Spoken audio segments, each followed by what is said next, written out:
Hello and welcome to Every A24 Movie on Blu-ray, the podcast formerly known as Every Horror Movie on Netflix. I almost forgot the old name of the show. It's been so long. I am Chris, and I'm here with Steven. Hey. And we're here with our friend Allison-with-an-I. Hi, guys. Happy to be back. Welcome back. Patrick is off in Japan right now. He did send us a jigsaw tape that we're going to play at some point with his thoughts on this week's movie, which is Men. We're talking about Men. Alex Garland's Men. Men. Woo. Gotta love them. Woo. Do we? But before, well, that's the question, isn't it? But before we get into talking about Men, we're going to talk about what else we've been doing, viewing, reading, consuming in the horror universe. We just had Halloween, so hopefully you all did something horror related. Steven, what do you got to report? Yeah, I got a few little things. I had a pretty good Halloween this year. I mean, it was cold on the day of, but the Saturday before I went to a horror drag show at our local bar, the Tap Room. That was an absolute blast. Viewing-wise, I mostly revisited stuff. It was kind of a nostalgia-infused Halloween for me. I watched Elvira, Mistress of the Dark for the second or third time. That's a fun one. Have either of you guys seen that? Nope. It's not a great movie, but there's some funny lines in it and some shocking and hilarious lines that involve Elvira flirting with underage boys that still make me laugh and also kind of horrify me every time. I don't think you could get away with that today. I started to see one of the Elvira movies. I think it was one that, I don't think it was Mistress of the Dark. I think it was another one, and it was horrible. There's also Haunted Hills, Elvira's Haunted Hills. And that Haunted Hills is I won't even go near that thing. That looks bad. It was bad. I think it's a Halloween tradition now. I revisited the WNUF Halloween special. So much fun. I notice more little details in the commercials and things every time I watch it. The ending still kind of leaves me cold. I really hate that ending. But if you want just like a mainline injection of Halloween vibes, check that thing out. Been watching a lot of stuff on YouTube to get in the Halloween spirit.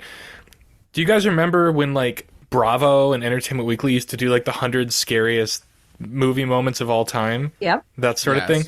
So there is one from Bravo, the 100 or 101 scariest movie moments of all time. It's like 4 hours long.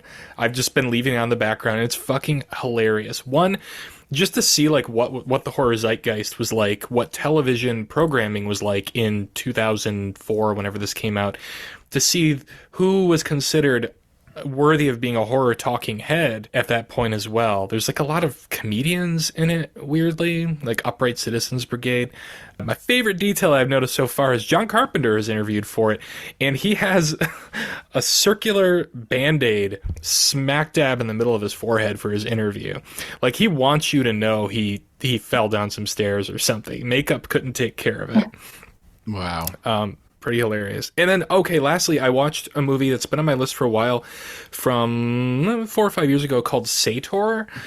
This is like a pseudo-documentary. This filmmaker found out that his grandma, who had dementia and was about to die soon, back in the 60s, she believed this being called Sator was speaking through her, and she did what she called automatic writing, where she would just scrawl on pieces of paper messages that were supposedly coming straight through her from Sator.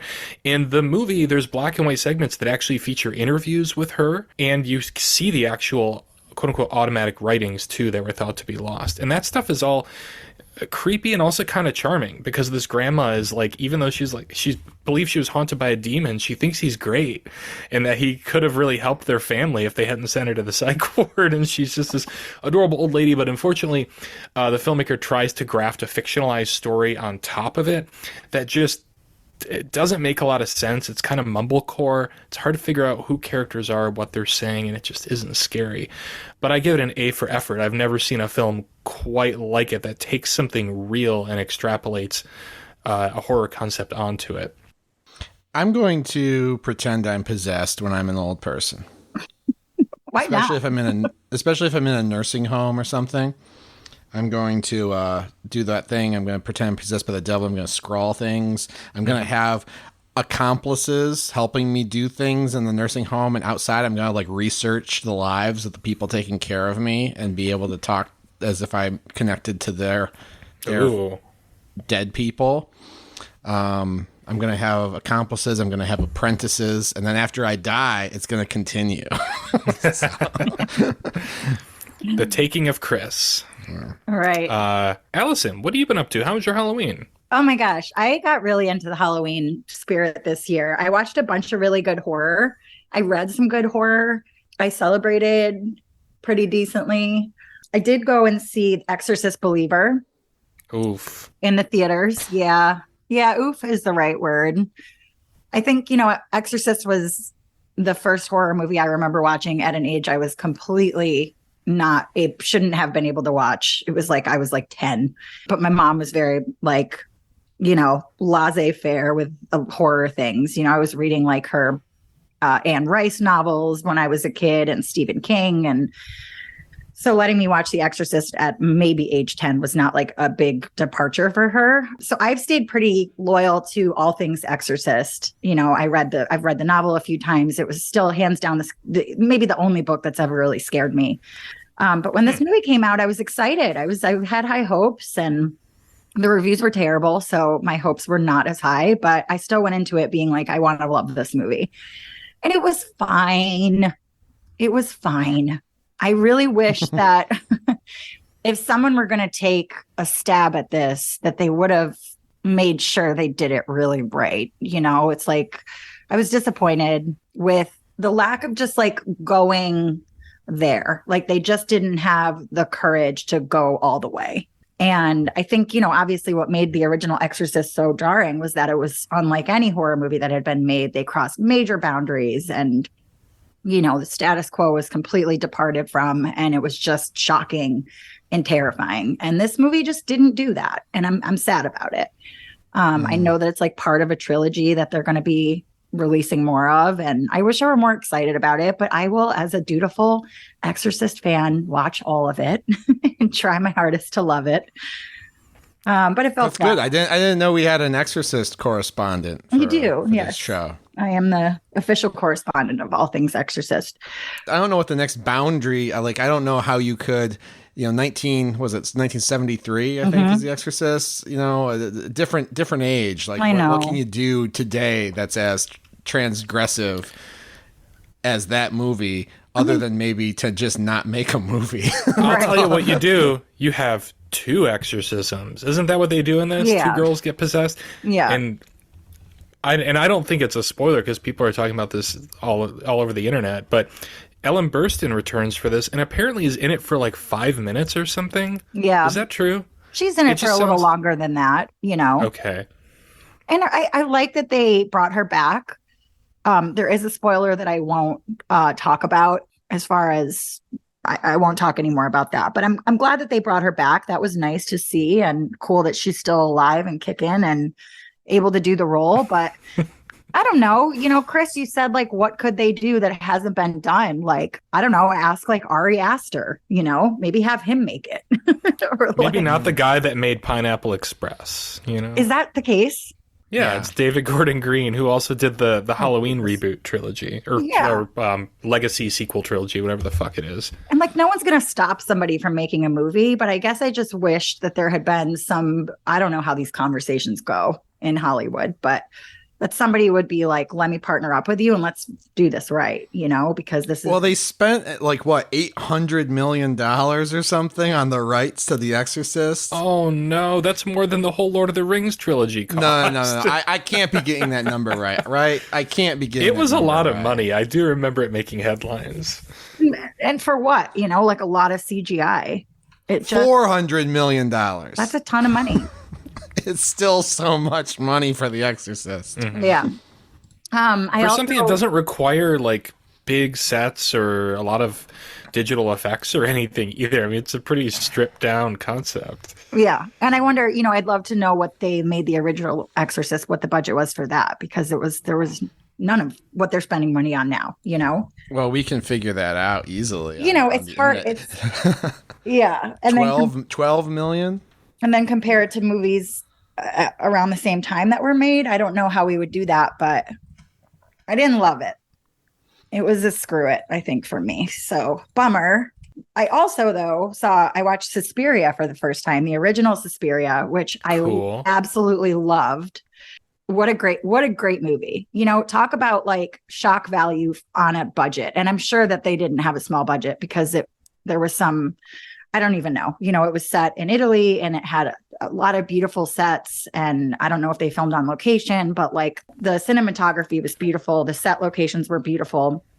But it was a lot of like, you know, body horror, gore factor, like creepy crawly things. But man, it just worked. It was so good. Loved that movie. I watched The Fall of the House of Usher on Netflix. Yeah. We just, Patrick and I ran that one down on our last ep. What'd you think? I liked it. I really liked it. I'm also a loyal Edgar Allan Poe fan. I actually read the story, The Fall of the House of Usher, before the series came out, just to, you know, relubricate my experience. And I really liked the show. I thought it was sexy, and I thought it's the modern interpretation that they, you know, used for the pharmaceutical company. I thought was really topical and really kind of cool. I like that creator a lot, Mike Flanagan. He's great. What do you think? I loved it. I mean, I don't need to relitigate it, but since you and I haven't chatted, I just thought it was great. It's sexy, like you said. It's very queer. It's very violent. It's very nasty, which is uncommon for him. So that was a really pleasant surprise. And then lastly, one movie that I'm really looking forward to watching that I have not seen yet, but it's getting crazy reviews, is When Evil Lurks. So, I don't know if you guys have seen it. I don't know if you're going to talk about it in another podcast. So if you are, we don't need to talk about it. I also have top of my list right now. That is also an exorcism movie, right? Is that the new Shudder movie? I think so. I don't know a lot about it. I just know I've seen it everywhere, and I'm like, I gotta really watch this movie with intention, like not after a night of like drinking wine. Maybe after. So not tonight. Maybe not tonight. So yeah, that's what I've been up to. Well, I watched Five Nights at Freddy's, which it just came out in theaters, and it's simultaneously on a streaming service we won't mention. But I liked it. I don't know any. Here's what I know. I don't know anything about Five Nights at Freddy's. I know that I hosted a stop motion animation camp years ago for like fifth graders. And half of them were fully obsessed with Five Nights at Freddy's and making like the fucking bear out of construction paper and doing jump scares in their stop motion video. So I know it's very popular with the children and the Zoomers, but I don't know anything about it beyond the premise. So I kind of went in blind. And was it a good movie? Not really, but it was fun enough because I got so much joy out of seeing these animatronic things, which are, they might be CGI in some shots, but for the most part, they're animatronics and they're puppets. Oh, nice. Jim Henson created them. Or his studios created them. Yeah, from beyond the grave. That would be spooky. And I don't know. It's really like, it's probably as bad as a movie about this subject material could be, but I thought that the setting and the animatronics were charming enough that I had enough fun with it. There's a fun scene where, you know, a little girl's hiding in a ball pit from the duck or the bear or whatever. I thought that was cute. Can I ask, is the narrative about grief in some way? Absolutely. I knew it. I fucking knew it. I was just joking. Yeah. It's about trauma, and that's kind of the thing, because like there's all sorts of dissonance in the whole movie. Like, who's this movie for? I can't really tell. Like, I don't think fans of the game are gonna like it because it's not. Again, having not played the games, it didn't seem super faithful to the game, and the stuff that's in the games, there wasn't that much of it in the movie. There were all these like long scenes of this guy, you know, flashing back to his childhood, dealing with his trauma. It was very Mike Flanagan, Stephen King sort of stuff. It reminded me of Dr. Sleep and stuff a lot. And I was like, the kids don't want to see this. And it wasn't scary for the horror fans, and the game fans probably won't like it. But I don't know. I watched it to have a good time seeing some bears, and I had a good time seeing some bears. What can I say? My Five Nights at Freddy's. Check it out. my 15-year-old was obsessed with that video game when it came out. And so Yeah. she said she was going to see it a couple nights ago. I haven't checked back to see if she went or what she thought, but We need her to send us a Saw tape and then tell us what she thought. okay, she's on it. Well, listen, we're here to talk about men. Our favorite subject. Our favorite subjects. We decided to bring a woman on for this episode. We were joking about how we would just have like 4 guests and have them all be men, and it would be men on men. But That's my favorite genre. we decided that was unnecessary. But we're reviewing Men. This is from Alex Garland, who did Ex Machina and Annihilation, one of which I've seen and enjoyed, one of which I haven't seen because Steven keeps teasing me about coming over and watching it with me, but he won't. That list is getting long. And this is the story of a woman named Harper, I believe, who, I mean, like everyone in horror these days, she's experiencing some trauma. Her husband, she just was trying to divorce her husband. Long story short, they teased this out, but she was divorcing her husband, and there was some violence, and he ended up jumping off a building to his death. And so she's trying to cope with that, tell herself it wasn't her fault, etc. And so to get away from it all, she rents a very idyllic English countryside villa that parts of it date back to the 1500s, but it's been renovated. It's old, but it's new. It's new, but it's old. It's perfectly Instagrammable, and she's going to come out here and work from home and tour the gardens and get in touch with the countryside, and all goes well, except, there's a lot of men in this town. There's a lot of men, and they all just rub you the wrong way, so to speak. And some of them more literally than others. And so it's not long after she moves into this house that weird things start to happen. She starts seeing weird people, having weird interactions that she'd rather not be having. And, if that's not the makings for a social thriller, I don't know what are.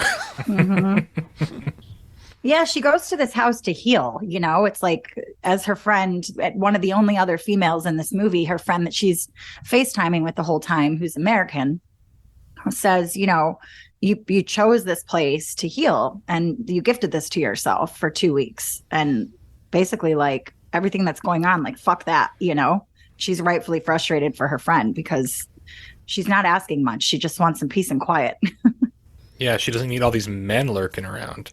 Nope, certainly not. It's a hard movie to talk about because like a lot of these A24 movies we've been doing have been not super plotty. They've had pretty, you watch these first features by these indie directors on Netflix, and it's like, oh, I had 9 movie ideas and I put them all in my first movie. and here's a story about a girl who gets kidnapped, but her kidnappers are actually ghosts, and the ghosts are actually twins, and the twins actually burn down the library. All this stuff. This is simple. She's in the country. There's men afoot. And to say more than that almost gets you into spoilers. But yeah, I mean, we couldn't talk much about the movie without talking about the men. And thereby talking about the spoilers. Yeah, it does what it says on the tin, as the Brits like to say. But you guys shocked me right before we started to record. We did. You shocked me. Shocked Chris, because all of these men, I think every man in this movie is played by the same actor, Rory Kinnear, who I don't know from anything. Nope. Which makes it probably easier for him to blend into some of the personas that he plays in this, because sometimes I was not sure if it was him or not, especially with some characters that are like a little bit more background in the beginning that play a bigger role later in the film. And that lends it this really eerie feeling that I've never experienced anything quite like it in a movie, because he does look different enough in each of these roles. There's a lot of prosthetics going on. He's got some really bad teeth for his sort of main persona that he plays. But I really did start to feel kind of claustrophobic in the way that Jesse Buckley's character does, just by the fact that not only are there only men in this town, but it's really all, for all intents and purposes, the same guy. Yeah. Guys, I had no inkling that the same actor was playing these men. To be fair, I did a second watch this weekend, and I knew by the second watch that was the case. But to your credit, Chris, the first time that I watched this movie, I had no idea that it was the same actor until almost the very end. And I will totally shame myself and say, I was like, I think all British middle-aged men kind of look the same. Apparently, I do too. Wow. Gun to my head, I would have sworn that there were 8 different male actors in this movie. Yep. Just like a woman to say all men look the same. All right. But No, I mean, there's no shame in not recognizing it. I did, and I had to look it up. I'm like, wait, because a couple of them are like strikingly different from how his basic features looked, and I kind of wondered. I mean, he plays a kid in this too, which is super creepy. So I was distracted by that because there is a kid who has Polar Express face. It's not even like it's like rotoscoped on. It looks so weird. It's really like it's not like digital de-aging. It's not like, deep faking. It's like it's the Polar Express. I love that you said that. That's so perfect. He's like a kid with a man face. Yeah. So I was like, all right, this kid just is trying to be, and everyone's talking like he was a normal kid, which was weirder because in that scene, like she talks to the kid and then the priest comes out, and I thought that they'd be like, oh yeah, that kid has this condition or something, but they're like, no, that's a normal kid. I'm like, it's not a normal kid, but so that was my aha right before we started recording when you guys mentioned that all these people were the same character, and I mean, it just never crossed my mind because it's such a crazy choice. Well, so now knowing that, like, what's your organic first impression when you hear that? Like, what was the message that the director was trying to send, or the writers? I mean, I think the movie, even if it weren't all the same man, does some visual things late in the movie that communicate that all men are sort of part of the same pathology. And so I think that's what the casting decision was for. But yeah, I mean, well done. Cause maybe more savvy viewers like you guys caught on to it, but it certainly didn't feel like a gimmick. It felt like a very invisible choice. It did, and it lends to, I mean, there's a folk horror element going on in this as well. We've got a classic green man sort of figure in this. I don't understand the mechanisms of all of the folk horror ritual shit that's going on in the background. I'll be curious to hear your guys' take and if that was maybe clearer to you. But the choice, I don't know, it makes an odd amount of sense to me because it does make just the presence of these men feel even more conspiratorial, that they're all played by the same guy. Yeah. Yeah, and I think they're meant to represent different like archetypes of men, right? So we have like the first guy that we meet is sort of quirky, older man. He's the owner of the house. He has a calming presence. He's genuinely trying to help. He gets her bags. He gives her a tour. He's a little bit creepy, but like kind of endearing, So there's this sort of father archetype there. And then we have the priest, obviously, who's meant to be this like spiritual leader archetype, who's meant to just bestow like spiritual wisdom and from a non-judgmental place, which he totally botches. Yeah. We have like shitty teenage boy archetype. We have like so many different types of men in different phases of their development being represented here. Yeah, you've got like the football hooligans at the bar. Right. It's been a couple of days since I've seen this movie, so my memory is starting to fade. But yeah, you're right. There are lots of different archetypes. I think even with that, I was fascinated by I don't know, I want to call him the main man because he's on the poster, but the guy who owns the house that she's renting. Like you said, Allison, he's got kind of a calming presence at first, but then I quickly started to see that classic trope of like he doesn't really think that Jesse Buckley is capable of like existing for herself. You know, he's very much like, you know, I'll get your bags, I'll fix this, don't worry about that, it's all taken care of.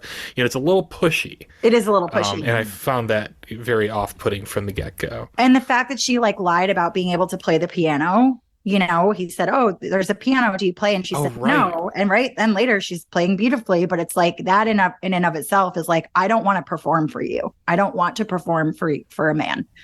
You know? And you know, had she said, "Yes, I do play," we know the follow-up would have been, "Well, can you play me something?" Right. And she's like, "I'm here to relax. Give me the keys, show me the lay of the land, Get the fuck out of here." Yeah, totally.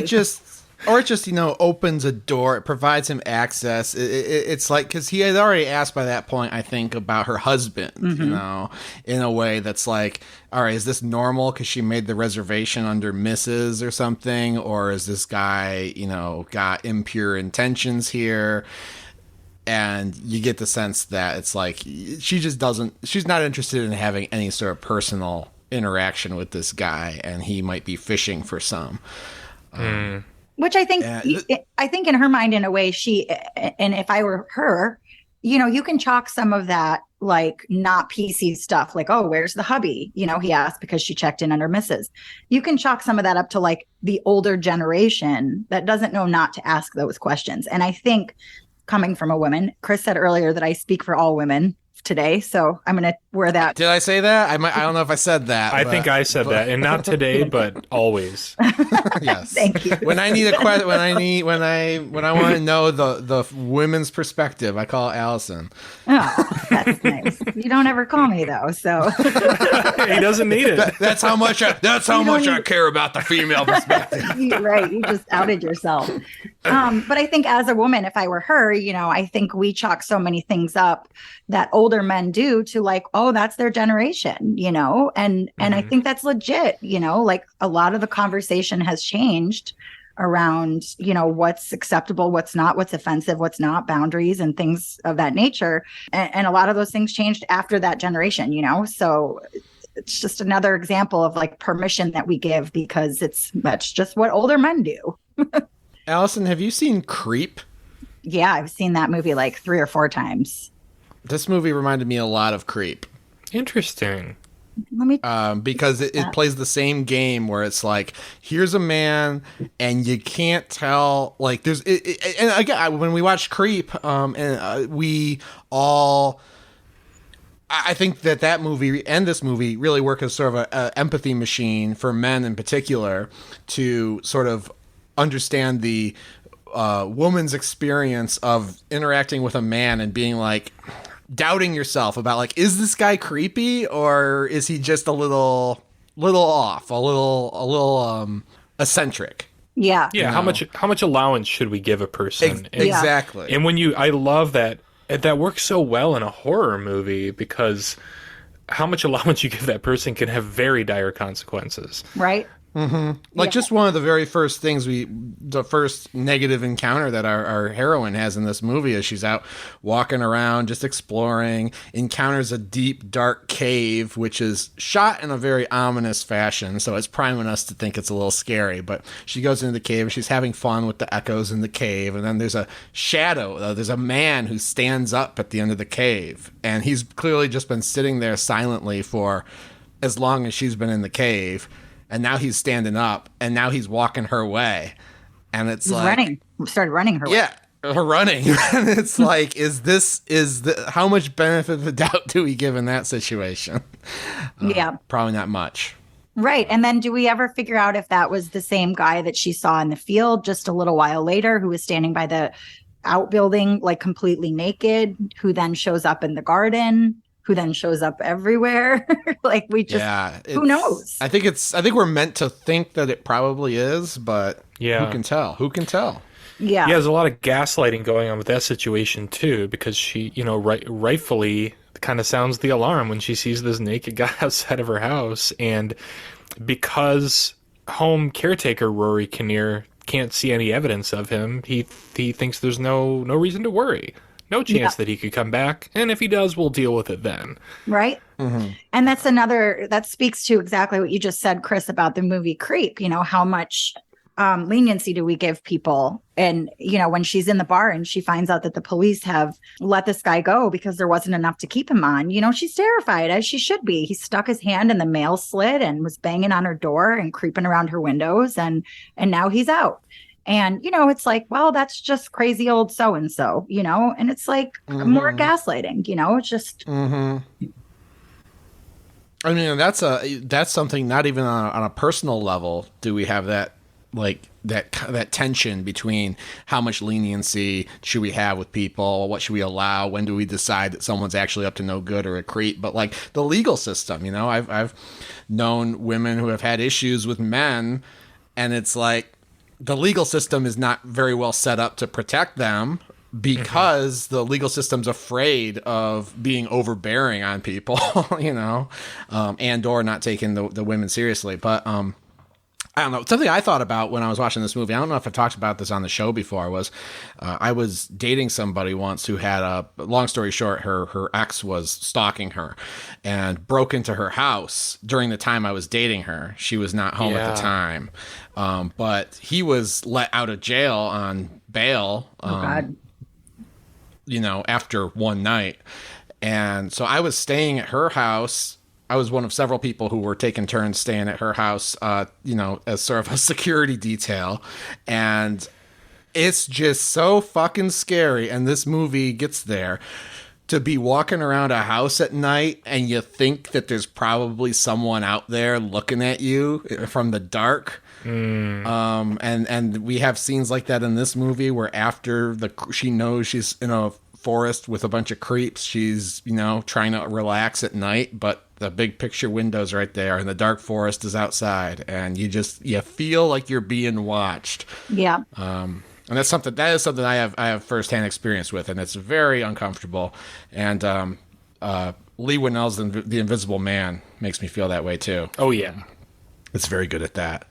But I always say, and I think I've said this before when we've talked about the movie The Strangers, because it's still one of the scariest movies ever for me, because what really scares me is crazy people being crazy. It's not the supernatural. It's not paranormal. It's not stuff that you'd have to really suspend your belief to be afraid of. It's crazy people being crazy. But at some point, this movie moves from crazy people being crazy into like something very supernatural. And I don't know exactly where it happens, but right? Would you guys agree? You can feel that. Oh yeah. Yeah. And that's kind of what I was saying about the fact that like all these guys are played by the same actor makes you feel, or made me feel at least, knowing that like they're like something supernatural has to be going on here. Yeah. And we've got to be building to that, because this just doesn't make sense. It just doesn't seem like she never realizes that they're all the same guy, right? So there's a discrepancy. Well, are they really? I mean, is that like, I don't know, this movie is very dreamlike in so many ways. I mean, it feels like a fairy tale the way it's shot, you know, with the falling apples and all the imagery in the cave. It feels like a classic fairy tale, and I can't point to one in particular because I'm not too well versed in that kind of literature. I thought of A Midsummer Night's Dream. Ah. Not that I know a ton about Shakespeare, but they do mention the landlord mentioned Shakespeare. He does, yeah. And so I start tingling. I'm like, okay, why is he talking about that? And the house, like I said, dates back to Shakespeare's time. So anytime you actually bring up Shakespeare and we're in England and we're traipsing through gardens and there's like a forest nymph guy and that sort of dreamlike feel, I'm thinking, oh, maybe we're playing on Shakespeare, but that's as far as I can take it because I'm not smart about Shakespeare. Well, and I'm just thinking like, okay, the casting decision is like, are these really all the same guy, the same manifestation of something, or is it more for the audience to unsettle us with that kind of uncanny recognition? And I don't have an easy answer for that, and I kind of like that I don't. It lends the whole thing a much more kind of surreal, inexplicable quality that I found really fun. Mm-hmm. And that's interesting that you said Midsummer Night's Dream, Chris, because the premise of that play is there's four boys that run away to the ferry, or to the forest, and a fairy kind of makes two of the boys fall in love with the same girl. So there's sort of some parallels there, right? That aren't maybe obvious to the average person. But like all of the interactions that she has with all of these various men, I found myself asking, what do they want from her? Do they want sex? Do they want to hurt her? Do they want her to love them? Do they want her to be afraid of them? It's like never clear, you know? Is it ever with men, though? Right. Well, I mean, seriously, though. Especially Right. in these casual interactions, like I am terrified of men. I can't even imagine what it would be like to be a woman and to feel that you're probably being objectified and not taken totally seriously in most of these types of situations, just automatically. yeah. Yeah. There was some reference to at the beginning of the movie where she picks up an apple off the ground, and the housekeeper, the father archetype that later is a psychopath, references original sin. He said, you know, did you eat an apple from the garden? You mustn't. It's original sin. And then he says he's joking, but there's a moment where you're like, okay, so that's something, you know, because there's a lot of sort of religious references later, but they're more paganism. They're less Christian, I guess, in their nature. Yeah. But I think that this concept of original sin is sort of a tie-in through the whole movie. Yeah, doesn't the there's more gaslighting going on there too, right? Doesn't the vicar, again, my memory is getting even fuzzier as time goes on. Doesn't the vicar blame her for his sexual desires? Yeah. At one point. Yeah. And he basically said, you know, your husband beat you up, but what did you do to deserve it? Yeah. Yeah. Men will be men, you know, men hit women. And it just completely invalidating. And just that same boys will be boys trope where it's like, she goes, fuck you at the end, you know, fuck off, because she's like, are you really victim blaming me right now? Like, and then even her husband, but while they're in that scene and he's pleading with her, implies that she should have more loyalty to him because they were married in a church. I don't know if you guys picked up on that, but there was like some religious guilt and shame that he was using manipulatively in that scene to like toy with her emotions. So some weird religious stuff going on there. I think I read that Alex Garland said part of writing and directing this movie was him trying to analyze like something along the lines of, why are men like this? Like including himself. Okay, well, I was just going to ask you guys, like, okay, Jessie Buckley is fantastic in everything. She's wonderful in this. I mean, we have a great, you know, appropriately powerful female performance at the center of this movie. But the whole time I was just thinking, what would possess a man to think this is his story to tell? And I like what you just said, Chris, because it feels like the only way that you can get away with it is if you are looking inward and trying to better understand yourself as a man and your place in the world and your relationships with women. I think that's where he's coming from. Okay. And I think that the movie time and time again kind of shows us that this premise about men and their relationship to women, it's a universal thing. We see this, all these archetypes, and they're all connected through the performances and through time, going back to the Bible, going back to whatever stone thing she's looking at in the church, going back maybe even to nature itself with the nature man. So I think it's saying that like there's that element here that crosses time, crosses culture, and it might just be part of nature, and I don't think he's condoning it by putting it in that way, but I don't know. I have to sit down with him and ask him, I suppose. Yeah. Men are trash, a story as old as time. It's or more, what I got out of it was like women are to blame for the sins of men. Women are to blame. Okay, I like that. Right? So she was to blame for her husband hitting her and then ultimately killing himself or falling. That's never clear. She was to blame that she didn't want to play with the little boy with the weird face.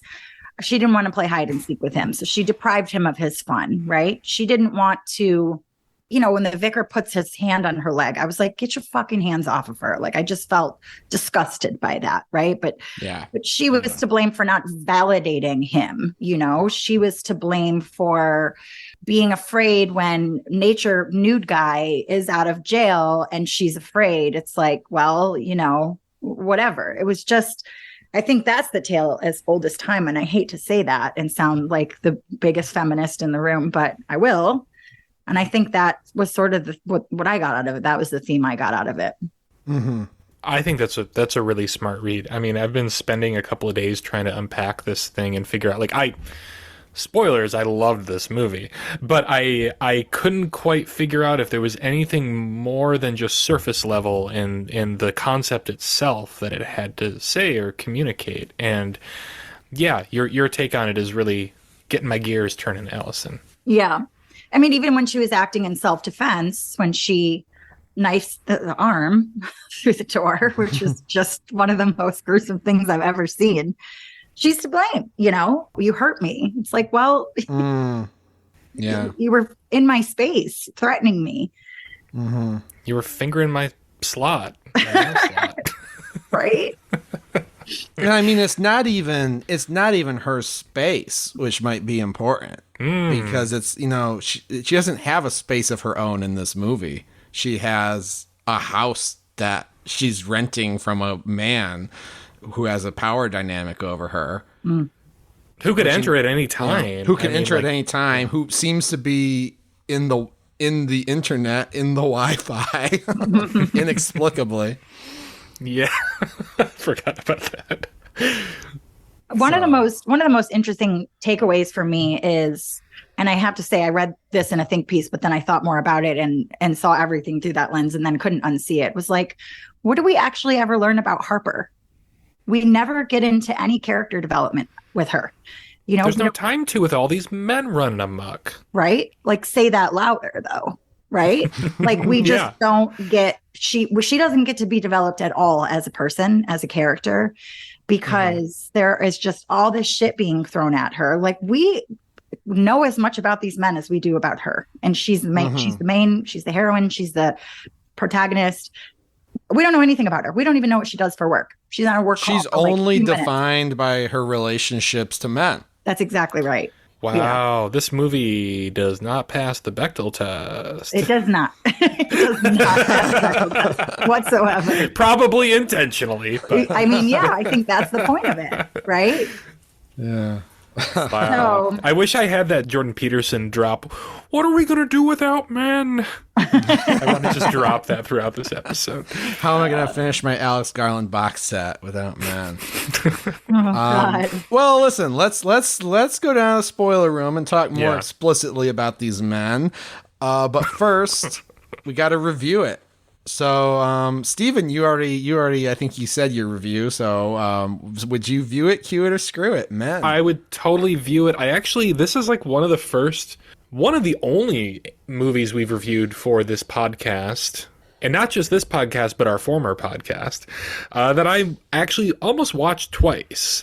I didn't end up having time to cram it in a second time, but I've got the Blu-ray from the library ready to go sometime later this week. I love this. Even if you just take it at surface level, which I kind of did on my first viewing, it's really well directed, extremely well acted. I mean, Rory Kinnear should have gotten an Oscar. Yeah. I mean, for being able to blend in so well. But no one knew it was him. No one knew. Nobody knew. Multiple roles. They're like, he just played the landlord. But I mean, really, Jessie Buckley should have gotten an Oscar. I thought she was absolutely fantastic in this. It's just beautiful to look at. It's very dreamy, very surreal. It's got my folk horror elements that I love. Lots of sticks and stones and things going on. And it's weird as hell. The final act of this thing had my jaw on the floor. I mean, I could not comprehend what I was looking at first, and then I just couldn't look away as it kept happening, and I felt sick in the best possible way. I was getting kind of Stuart Gordon-y sort of 80s horror vibes from it. Yeah. And ultimately, I think the message of it, even though a lot of it's kind of telling me things that I already know, it still felt pretty powerful to me. So that's a big, big view it for me. Allison, would you view it, cue it, or screw it? Oh my God, view it at least twice, and then show it in a college class that's just for men. Also, side note, they really need an Oscars category for horror. what are we doing here? I'll disagree with you there. I think horror just needs to be taken more seriously and sit alongside other genres. Sure. Okay, that's fair. But I just think I don't think it would have a standing chance against movies that Martin Scorsese are making, Men. Martin Scorsese. I don't know. I digress. But view it. This movie was brilliant, and it was weird, and it got into, so many important elements of grief and trauma and healing and sexism and how we deal with mental health issues and how we deal with mentally unhealthy people and just big sociological issues that I think it didn't even necessarily mean to, but it just had a lot of really good stuff. It was creepy. It was weird. I already said that, but view it. Fuck yeah, view it. Chris? So I have to be a little difficult here. Having this conversation has reminded me a lot of all the things I liked about this movie, and I want to continue to talk about the things I liked about this movie. I'm going to give it a screw it, though. Sorry. I did not like the movie that much, and especially in the last act, which we haven't really talked about at all. I just thought it was a little too dreamlike, a little too hitting you over the head, a little too much with what is... I think, like Steven said, it's not that complicated of a message. We're trying to pull out some other themes and things of that nature, but I didn't think that any of the airs that the movie puts on in the end added any nuance to its message. It just kind of told you the same thing over and over again in a very explicit, ham-fisted way, and I think that... I mean, honestly, I'm a big fan of Ex Machina, and I think Ex Machina actually deals with a lot of this subject matter. It's been a while since I've seen it, but I think it deals with a lot of the same basic subject matter and interrogates the way men view women. Instead of like trying to talk about the universality of this male experience by just literally casting the same man for everything. I just think that there's it's the message didn't blow my mind, and I think it's been done with a little bit more in a more interesting way, and so that just really kept me from connecting with this down the stretch when it just gets more and more abstract and dreamlike, but doesn't really seem to be presenting anything new, I guess. So kind of lost me, but well crafted. I certainly don't fault anybody for liking this, and it's certainly a good movie to make you talk and make you think. So yeah, so we're still friends, right? Screw it. Sorry. So, listen, just because Patrick's in Japan, he's going to get in on this review conversation too. He sent us a message. I have not heard this yet, but I will play it now, and we'll see what Patrick had to say about Men. Hello, Chris and Steven. I want to play a game. You've spent the past 6 years as men reviewing horror movies. Now, to survive, you'll have to watch a horror movie that reviews men. Just kidding, it's Patrick. Sorry, Chris, it's not time for Soxy quite yet. I'm way out of the country in the home of my hero, Junji Ito, but I wanted to leave you guys a quick message to say I miss you and share my quick thoughts on Men. Gotta say, this is a view it for me. If it's got a shortcoming, it's that I don't think it necessarily has anything particularly fresh to say about toxic masculinity and men's predatory behavior towards women.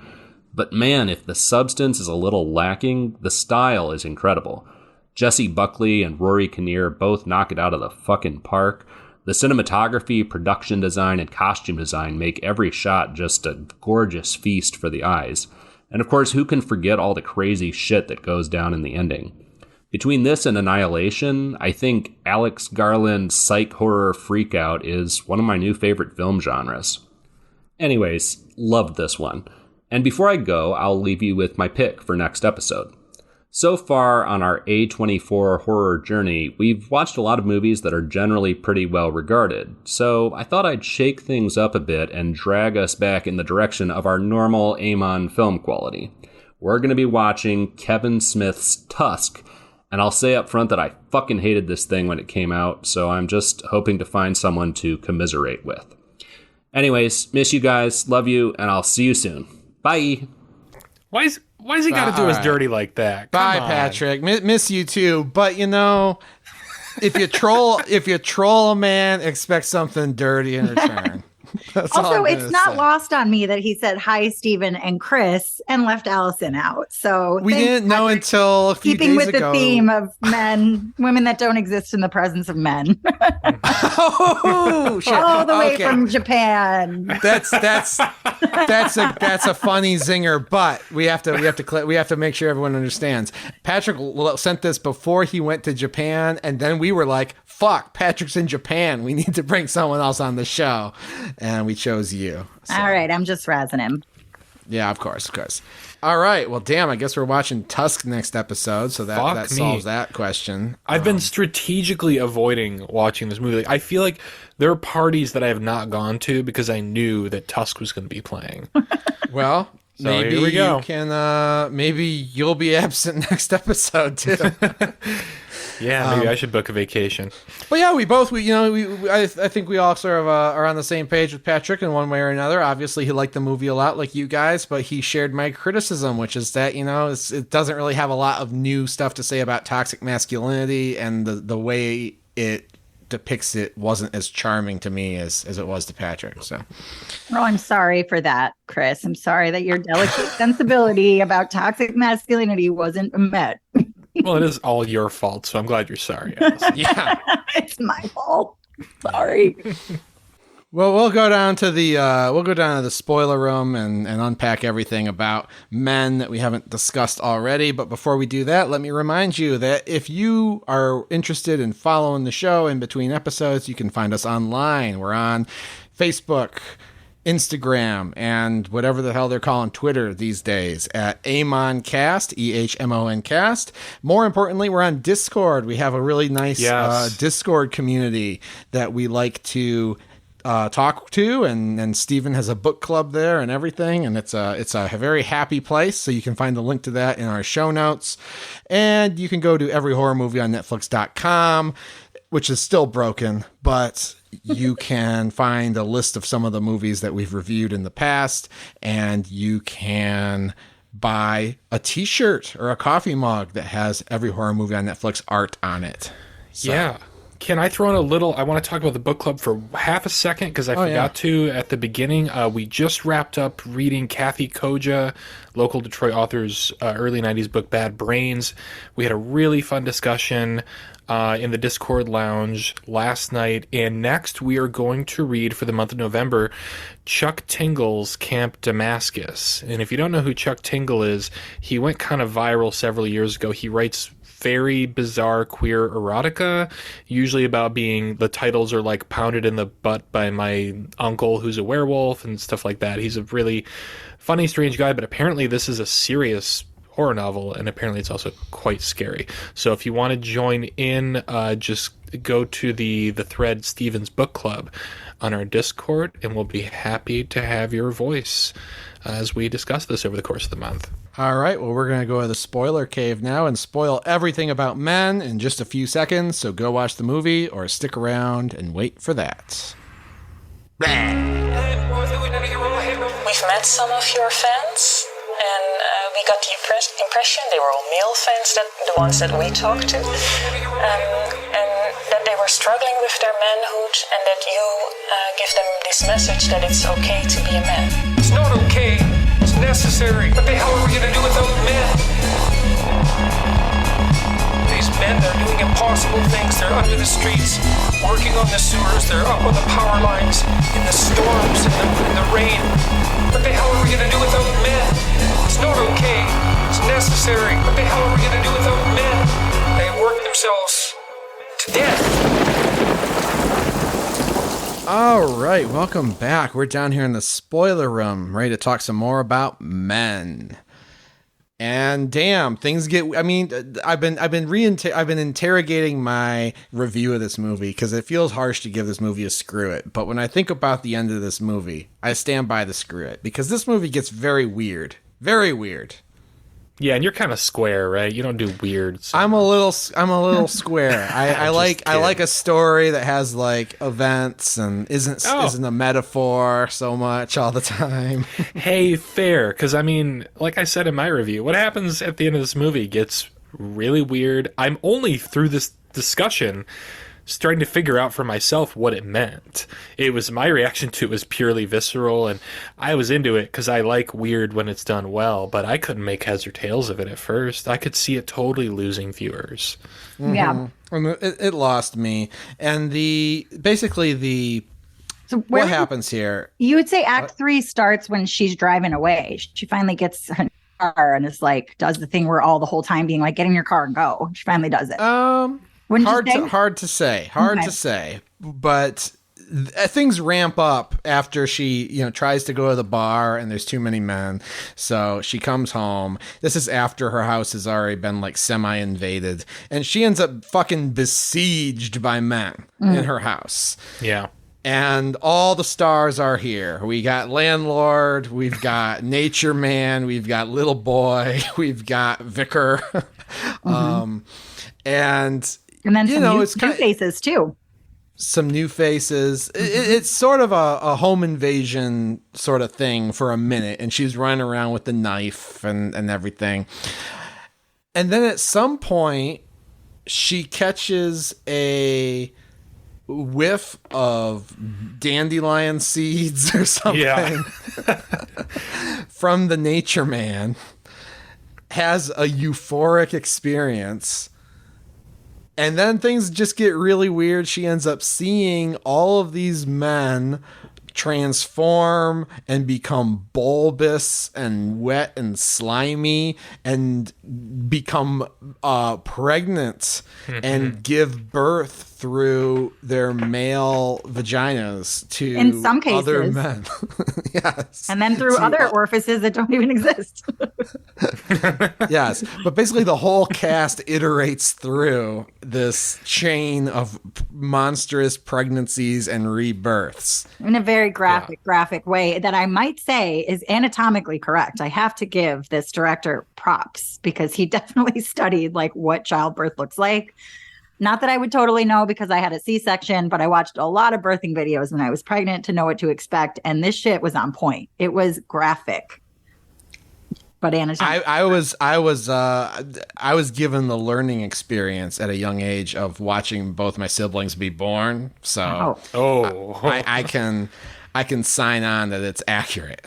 Yeah, totally. Although maybe a little bit less disgusting and mucusy and bloody and liquidy than it is in real life in this movie. Well, and also in this, they're birthing like fully formed adult humanoid bodies, right? Yeah, it's real gross. It gave me big like Society vibes. I don't know if you guys have ever seen that movie. There's this scene at the end where there's a bunch of gross rich people's naked bodies all connected, and it's wild. And this is the closest I've ever seen a movie come to that. Totally disgusting, surreal, and it's just happening. It happens for a while. It does. You're wondering, like, at first you're like, what is this? And then when is this going to stop? But as it continues, it gets, in my opinion, far less threatening. She feels like it's still horrifying every time because it doesn't spare any of the graphic shots. But from, I think, if I may, from her vantage point, it becomes a lot less threatening and horrifying. And it's kind of pathetic by the end of it. Like she's sort of just like, get it over with. Like, exactly. Yeah. You know, which we're all thinking too, because we're like, it went on for an uncomfortable amount of time. There were an uncomfortable amount of births given. The last one was it from his mouth? Right? Don't ask me. Feet first from his mouth. And that was the birth of her husband, her dead husband. Yes. Oh, that's right. Yes, I do remember the legs coming out. Yeah, that was. He was the last one. So every other person that had been birthed prior to that was this character. What's the actor's name? Rory Kinnear? Yeah. Rory Kinnear's bevy of characters that he played. But the last one was the only one that was a departure from that. And it was her husband, James. And by then, she's just kind of looking at it like, get it over with. Like I said, like, what do you want? What do you even want? Right. And her dead husband, now made flesh again, sits there, and she's at her wit's end. She's like, I'm trying to get away from you for the rest of my life, basically. You won't leave me be. What do you want? And he says he wants to be loved, right? He wants her love. He wants her love. And she I think yeah. What? And she says, yeah. The movie. Yeah, that was great. Yeah. So, I mean, I guess... Aspirate. And my interpretation of that is that since all these men are basically the same psychic entity, if not physical entity, it's basically saying that there's something, the root of all this is a wanting of love from a woman. Right? Or not attention. necessarily sex, but love. Or attention or affection. It's love. We want you to pay attention to us. Right. We're just weak little men, and we need a woman to validate us. We don't exist without your attention and without your love. Right? Yes. Look at me. I can grow, branches out of my head. Are you paying attention? Do you love me? Look at me. I crucified myself for you when I jumped or fell off of a building. I mean, he was literally crucified. Do you love me yet? It's like, that's the message, right? Mm-hmm. Very Barbie-like, right? Like that's the messaging of Barbie with the Kens. It's like the Kens don't exist if the Barbies aren't paying attention to them, right? So Barbie totally ripped off men. Wow. It's all coming together. And then, okay, I was confused by the final shot, though. Okay. I mean, maybe less so based on our conversation. Like, she walks out of the house and her friend is there? Friend arrives at the house. Friend arrives and is pregnant. She smiles in recognition at her friend, and then it's over, right? And that's post-credits.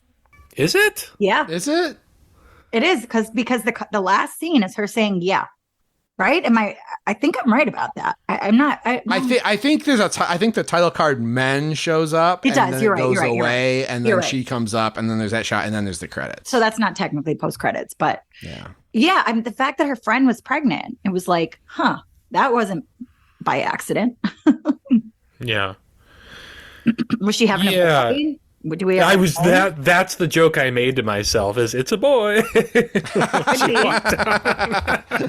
And it's like, right? Like it's like the cycle of life from original sin. I mean, if you want to go there through all of and I wonder, I don't know. I feel like this movie is just so much just a mood piece, and I feel like it's so tempting to want to find all the symbolisms and all the meanings, but I don't know how much of that is really there and intentional. It's like, here's a mood, here's a concept, here it is depicted with a lot of visual creativity. Get on the wavelength, vibe out with it, and do what you want with it. Yeah, I'm not sure Alex Garland found answers to his question of why am I like this and why are men like this. Well, I don't know. You could argue that it's for the love of women, Mm-hmm. I don't know. For the love of women, I must make a movie about men. Have you guys seen the movie Mother? Still no. Oh, I think I would like it from That's A24, isn't it? You have to watch the movie Mother. Very heavy mother vibes in this as well. So I won't say more until you've seen the movie, and then we can talk offline about it, or maybe you can invite me to host with that one. But really, all I know about Mother is that isn't there a scene where like people keep sitting in the sink or on the counter or something, and it gets really stressful? Okay. Yeah, sure. That's the least stressful part of the movie. But yeah. Okay, sign me up. Oh yeah, it's fucked. Heavy mother vibes I got from this. But I think you're right, Chris. Like, maybe we're not meant to really. I love that it's interpretive. I love that it can be taken at face value as just a weirdo movie that's completely abstract, and don't assign any meaning to it, or assign whatever meaning you want to it. And you're probably right. But maybe that's not what the director was thinking, but you're probably right. I think that's your movie. That's your movie. Yeah, it has got me, I gotta say, it has got me thinking about the dichotomy of these male birthing scenes and then this kind of visual reminder that only women can bring life into this world at the end. I don't know what that means. I'm going to be chewing on it for a while. I hope there's something deeper there. Otherwise, I might eventually walk this back to a queue it. At the end of the day, you know, we have a codependent relationship. Men are from Mars, women are from Venus. Can't live with them, can't live without them. Is that the summary, Chris? Really? All right. Alex Garland just repackaging ideas from 1994. Well, that was fun. It was a fun watch. Yeah, really glad you joined us for this one. It would have Me too. It would have been dire if it was just us men. I was talking really about pumped men. when I got that text from you. I was like, let's fucking go. All right. So thanks for joining us. We already know what we're watching next time because Patrick left us his I would say a more diabolical tape than Jigsaw's ever left. He's making us watch Kevin Smith's Tusk. Yeah. But I'll go in with an open mind. You know, I don't dislike Kevin Smith. I haven't seen much of his work. So maybe you know, I'll like it. the greatest barrier to me to watching Tusk, beside the fact that it's based on a fucking joke on a podcast, was the grotesquerie that I'm expecting of Justin Long being turned into a walrus. But it probably can't hold a candle to the end of Men. No. So I'm a little less afraid to see it now. Oh, you know what? This is I didn't want to put this in horror ketchup because I didn't care, but I watched the first episode of the Goosebumps reboot on Disney Plus or on a struck streamer. I've heard really good things about it. Again, the first episode didn't blow my mind, but Justin Long is in it, and he was very good. I was like, hey, it's good to see Justin Long, and it looks like he's a good actor, and he's playing like he's an adult now, so he's not playing like a weird hipster guy. So yeah, I'm looking forward to seeing more Justin Long. He was good in Barbarian too. Oh, I didn't see Barbarian yet. Oh yeah. Yeah. Well, be curious to hear your thoughts. All right. Well, we'll catch you all in 2 weeks when we'll be watching Tusk. In the meantime, like I said, follow us on social media or check us out on Discord. Thank you again to Allison for joining. Yay. Thanks so much for having me. I love you guys. And until next time, for every A24 movie on Blu-ray, I'm Chris. I'm Steven, and I watched this one on DVD. Sorry. Thanks, everybody. Allison-with-an-I signing off. Godspeed. See you next time.